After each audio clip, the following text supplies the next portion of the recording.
Okay, so ating alamin kung anong klaseng problema ang pinagdadaanan mo ngayon mga babes, no? At kukuha tayo ng ibang mga informations and hopefully advices from your angel guides right here at kay Archangel Michael, no? With this particular situation ninyo. But yun nga, no? Just take only what resonates, babae, lalaki, LGBT, lahat. Welcome here, wala tayong gender, no?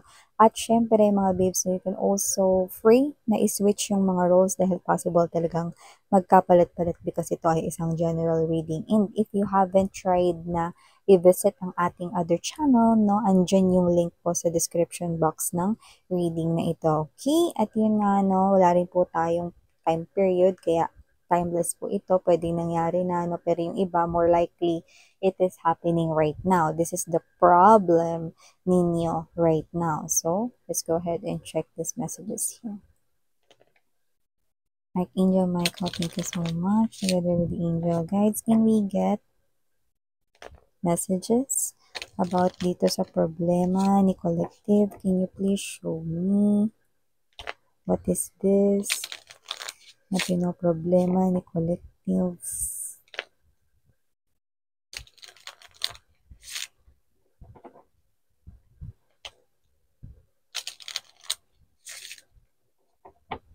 Okay. I'm seeing a bakod. Pwede may bakod ang inyong bahay, pero more likely, pwede rin naman na meron ditong bakod which symbolizes blockage, harang, no?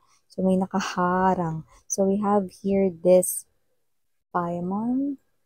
Doubts will be eliminated, replaced by knowledge and the crown of wisdom.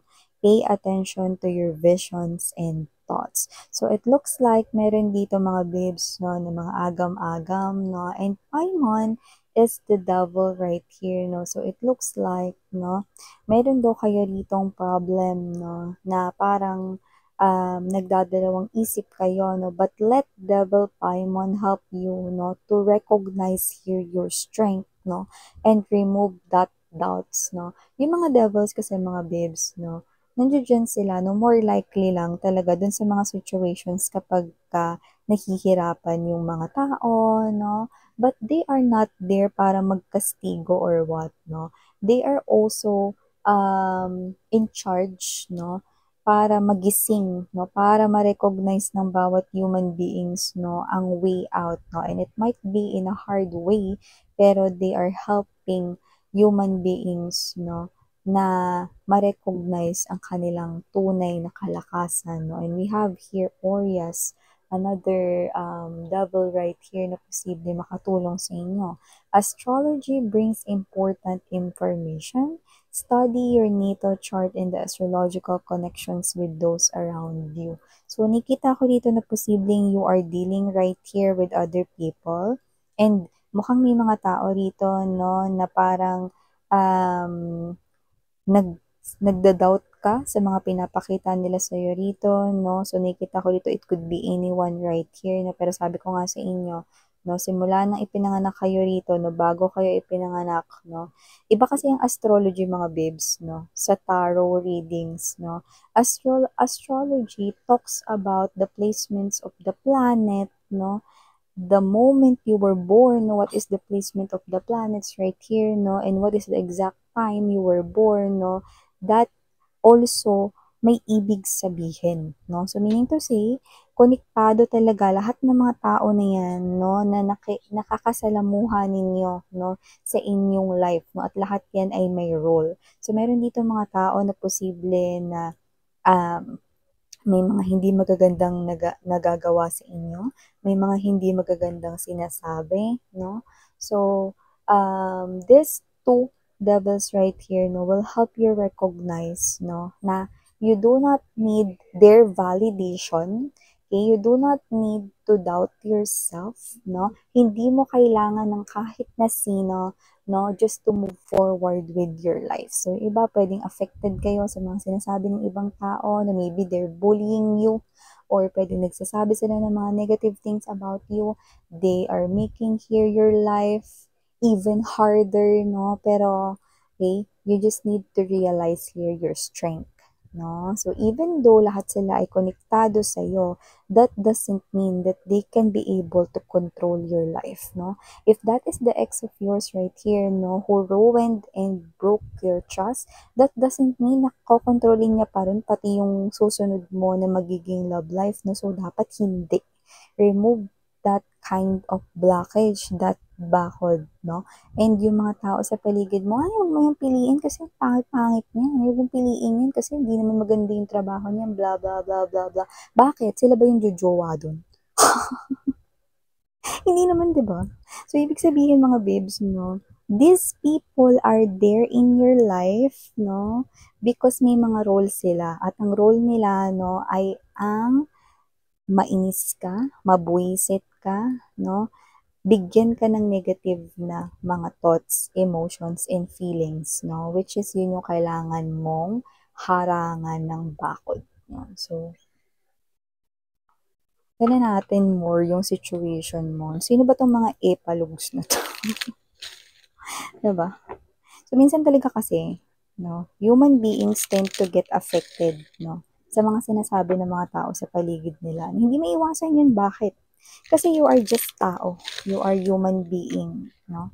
So, it's natural, no, for human beings to feel that way. However, let us take a look at who are these people right here, no? Because I'm seeing that they are not helping you, but they're draining your energies, no? So, if they tell you guys, no, na, ay, hindi mo yan kaya, no, bakit? Ikaw, kaya mo, sige nga, no, di ba? So, tingnan natin. So, we have here this, see? May Tutsi Guevara, di makatulog sa gabi. Sa kakaisip, no? We have here the moon together with the nine of swords. We also have here the knight of cups. Chariot card right here. Ace of coins energy, yeah, definitely. And talking about the future, three of wands. Bottom of the deck, we have the king of swords, six of swords, and the ace of wands. See, told you guys. Told you guys. Okay.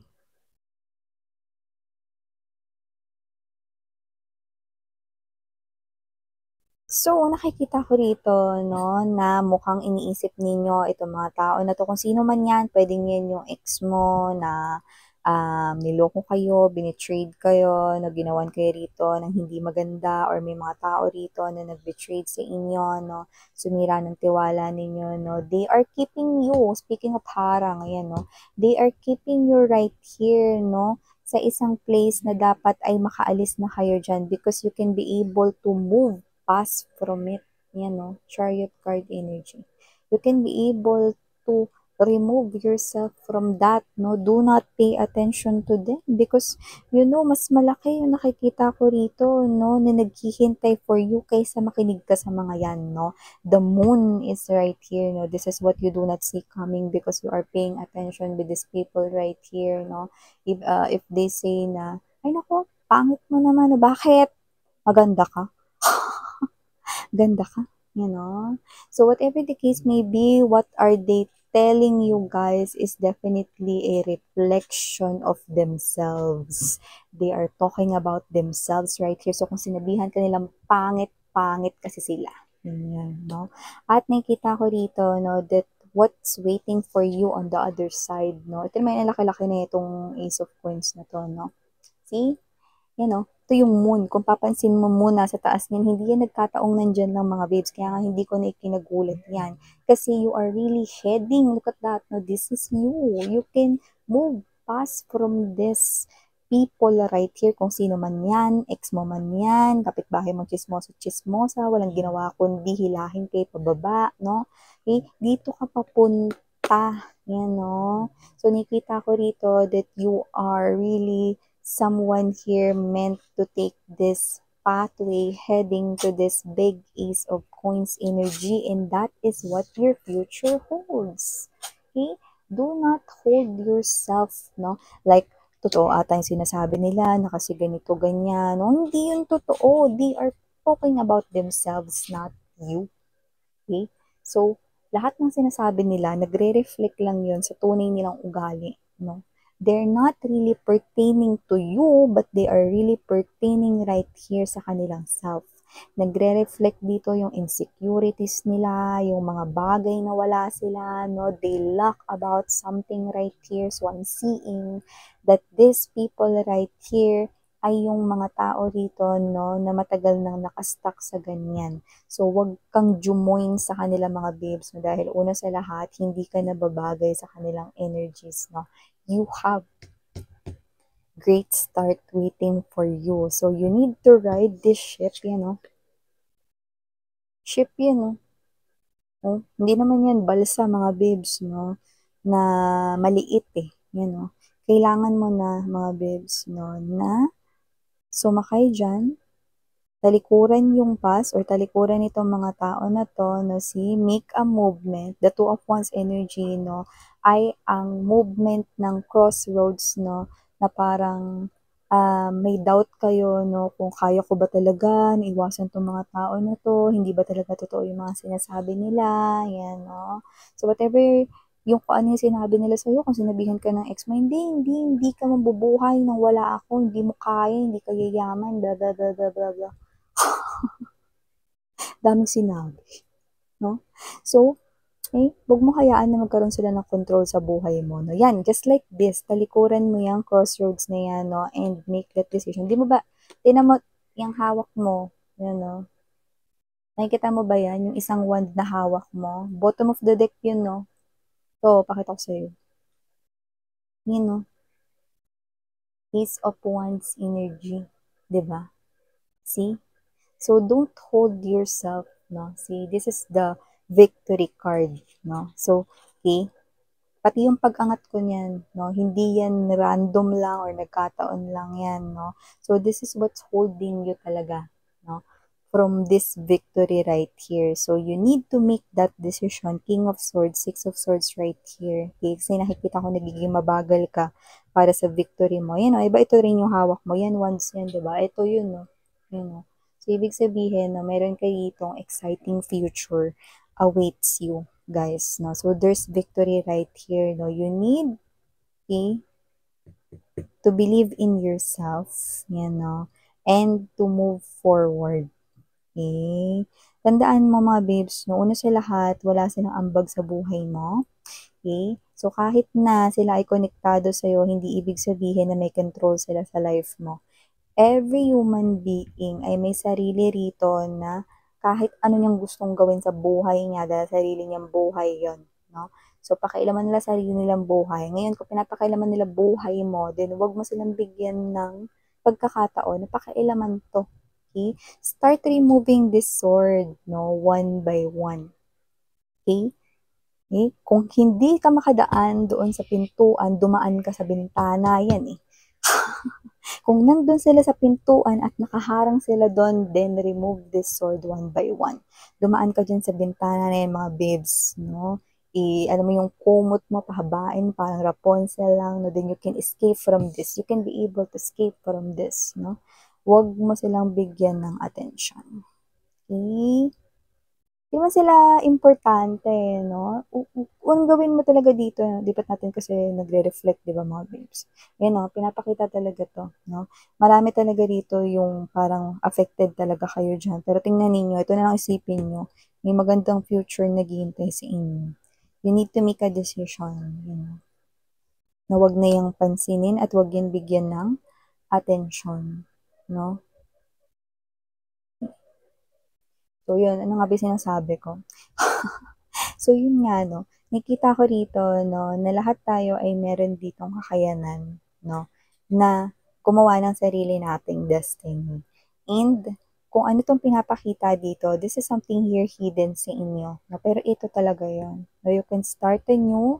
Wala dito tong mga tao na to, no? So, may mga role lang sila at yun nga yung buwisitin kayo, no? At may mga matutunan ng mga lessons, no? So, tapos na yung role nila, no? At kung hindi pa tapos, di tapusin nyo. Diba? Kasi kaya nyo namang tapusin yun. Pwede nyo simulan dyan sa social media ninyo. No? Kung nandyan sila, di i-unfriend nyo sila. Diba? Ganun lang. I-delete nyo sila. I-block mo sila. Ganun lang. Diba? O kung nandyan sila, mga babes, no? Di simulan mo na rin. Huwag silang pansinin. No? Parang wala kang nakita, paglabas mong bahay ninyo, bibili kang suka, nakita mo yung chismoso-chismosan, walang sinabing hindi talaga nakakabuti sa'yo din. Hindi mo siya kailangang lingunin, wag mo siyang tingnan eye to eye. Diba? So, ganun lang yun, no? Start showing your strength, no? Yun yung sinasabi rito, no? Ni Demon Paimon and Orias. Yan. Okay? So, itong problema ninyo mga babes, kung pwede nga lang, no? Pagpipitikin na lang natin yung isa-isa. Yung pitik kasing lakas, no? Ng panghampas ng martilyo. Diba? So, ganun, no? Okay? You can be able to surpass this. Diba? So, ayun ko sa inyo itong mensahe na to na make a decision because maganda rito yung naghihintay for you. Guys, no? Alam mo, ang ibig sabihin lang nito, no? Is kailangan mo nang gumawa ng action dyan para mas maglapitan dito yung opportunities na magdadala sa'yo dito sa Ace of Coins energy at dito sa exciting, no? Na naghihintay sa inyo on the other side. Okay? So, ito yung mga messages right here for you guys. Thank you so much again. I'm Miriana on me, Sarang Hill, Love in Light.